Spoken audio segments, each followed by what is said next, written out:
Gracias por continuar con nosotros en Foro Global, en esta conversación global de viernes, en esta ocasión con Pablo Collada. Vamos a hablar así, Pablo, sobre Chile, el país que has estado observando, el país en el que has estado incomodando a la clase política en los últimos 4 años.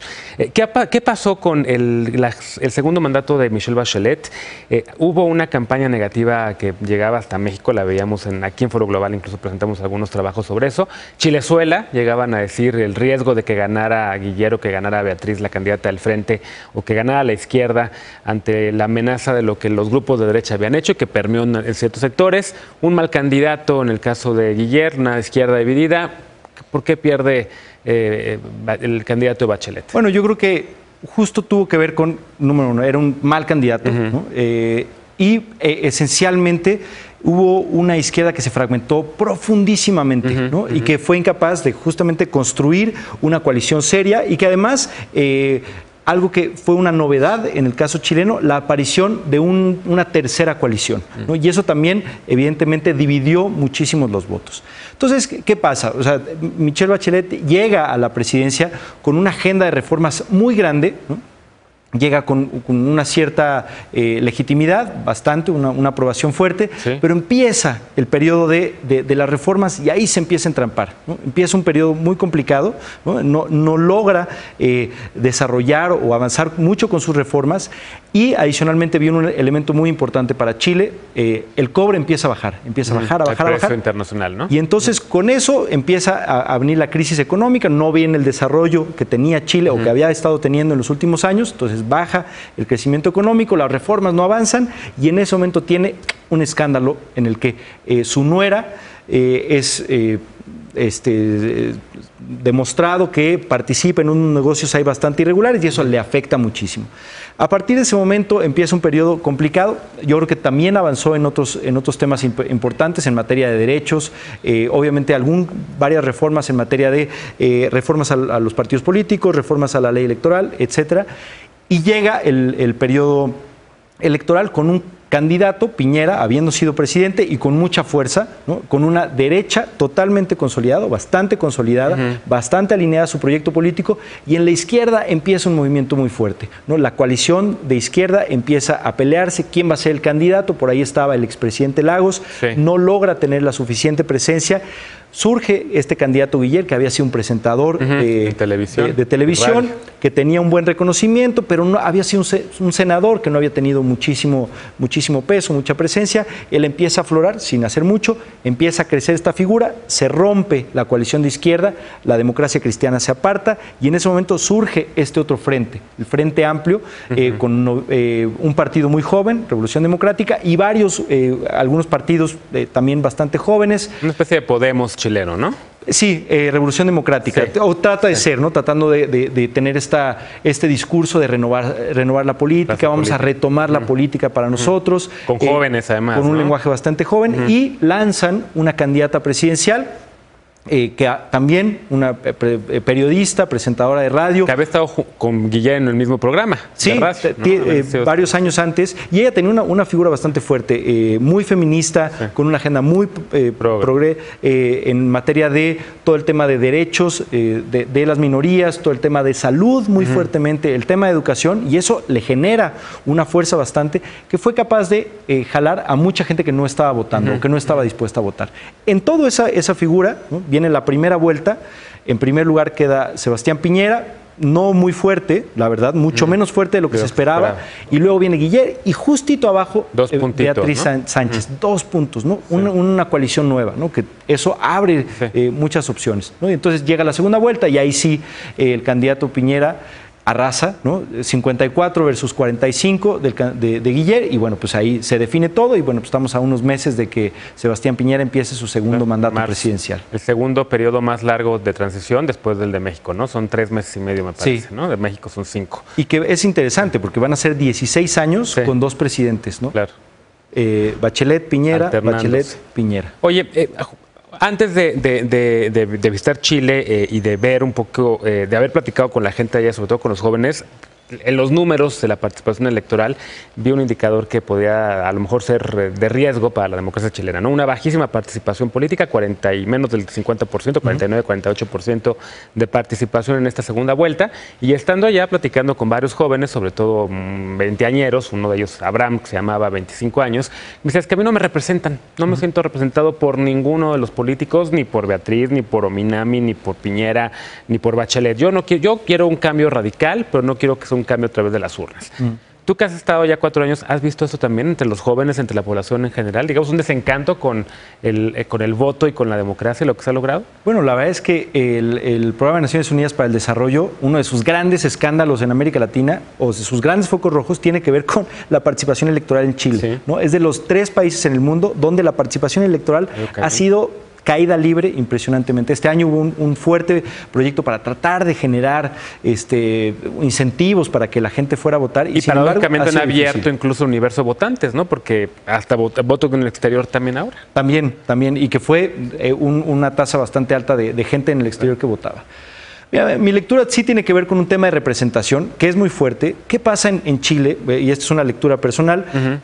Viene todo el proceso de la dictadura, ¿no? Y en ese momento se congela toda una clase política, ¿no? Durante muchos años, ¿no? Que no tiene espacios de participación. Sí. Entonces termina la dictadura, empieza el proceso democrático y ahí gente dijo, es mi hora de retomar. Entonces, muchas personas que habían estado congelados en el exilio, en la cárcel incluso, empiezan a asumir estos desafíos de la concertación, del proceso democrático, y se empiezan a quedar demasiado tiempo. Entonces no se regenera, no se renueva una generación de políticos. Y tú veías ahorita, los candidatos eran Piñera, expresidente; Ricardo Lagos, expresidente. Este personaje, ¿no? Periodista, presentador, no tenía demasiada fuerza, ¿no? Y no tenías cuadros jóvenes. Sí. En ese contexto surgen estos movimientos más jóvenes que se saltan, digamos, una generación. Esa generación, digamos, entre los 40 años, entre los 30 y los 45 años, es una generación políticamente floja en Chile. Entonces tienes una población bastante joven que dice, a mí los grandes no me representan. Y es una clase política de la que ya estoy cansado, hastiado, han habido irregularidades, entonces queremos una voz nueva, ¿no? Y en ese momento surgen este nuevo movimiento que fue capaz de agrupar, logró 20 escaños en el Congreso, ¿no? 19 diputados y un senador, que para un movimiento nuevo es bastante fuerte, ¿no? Y vienen a poner una agenda importante. Yo creo que en términos de innovación política también es una referencia importante para el resto de América Latina. Nosotros desde Ciudadano Inteligente también lo estamos viendo con buenos ojos. ¿Qué es necesario para retomar ese tipo de acciones? Tener gente joven que no está nada más viendo la política, sino que está dispuesta a tomar un cargo, ¿no? A salir y hacer una campaña. Bueno, aquí en México tenemos por ahí 2, 3 casos, y yo creo que en América Latina, en el caso de Brasil, hay bancadas activistas que se están moviendo. En el caso de Colombia hay un par. Incluidos los evangélicos, también, por cierto, los grupos conservadores, ¿no? Ha habido una explosión. La necesidad de una renovación en el discurso, que obviamente esa necesidad viene con altos riesgos, que pueden surgir desde los evangélicos hasta gente muy carismática, y vamos a ver. Segundo mandato de Piñera a partir de marzo.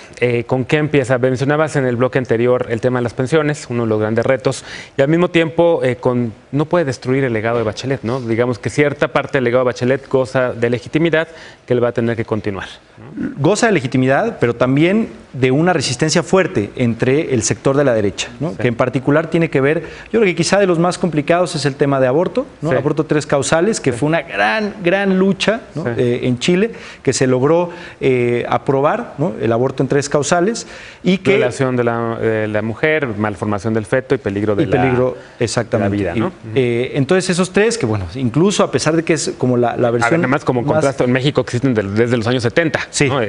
Y que es curioso porque eso existía incluso, o sea, desde antes, en periodo de dictadura, quedó hacia el final de la dictadura, se cambió, y de pronto, llegado al periodo democrático, se perdió, ¿no? Y volverlo a meter fue muy difícil. En fin, del legado de Bachelet, por ejemplo, otro tema fue la gratuidad, ¿no? Que no es la educación. La gratuidad en la educación, que fue uno de los grandes temas cuando terminó Piñera su primer mandato, fue uno de los temas más fuertes. Recordarán todo el movimiento estudiantil, que fue muy fuerte, muy intenso, una oposición, Camila Vallejo, Giorgio Jackson y varios otros líderes estudiantiles.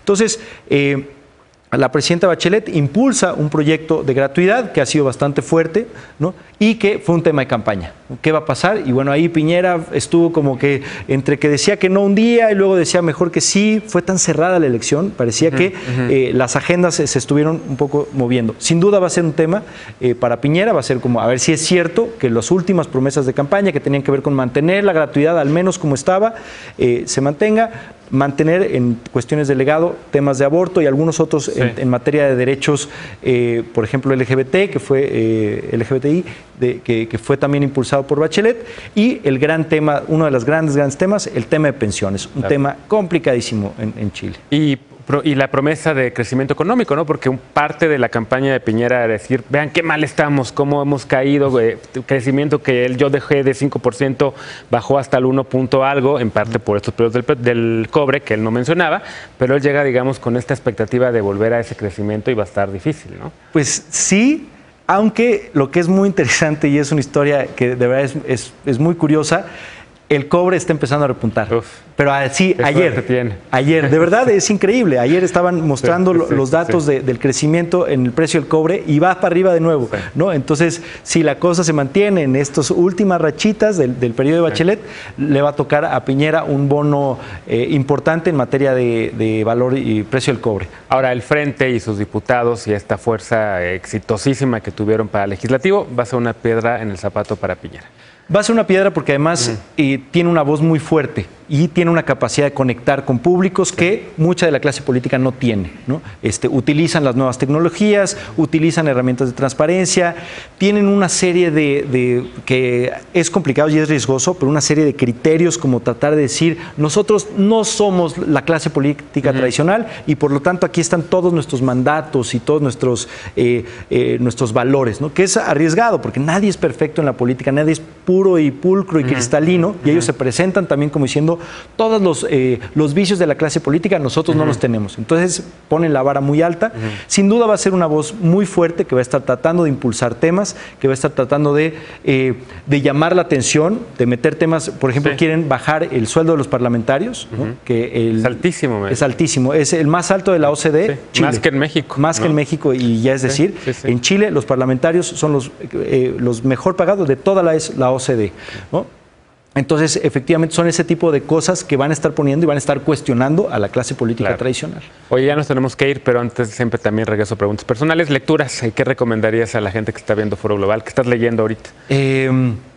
Bueno, ahora salió un libro buenísimo de Editorial Catalonia, ¿no? Que justamente habla del fin del progresismo en América Latina, ¿no? Es una lectura apasionante, justamente es así, el fin del progresismo de izquierda, y es una serie de lecturas muy críticas, desde actores que han estado ¿Son varios autores? ¿Son varios autores, ¿no? Que justamente hablan del caso de Brasil, del caso de Argentina, del caso de Chile, y que cuentan lo que ha sido, qué fue lo que se ganó en algunos de los países, qué fue lo que se perdió, cuáles son los desafíos. Ahí está el fin del progresismo. Pablo Collada, un placer platicar contigo. Muchísimas gracias, como siempre. Buen viaje de regreso a Chile. Gracias.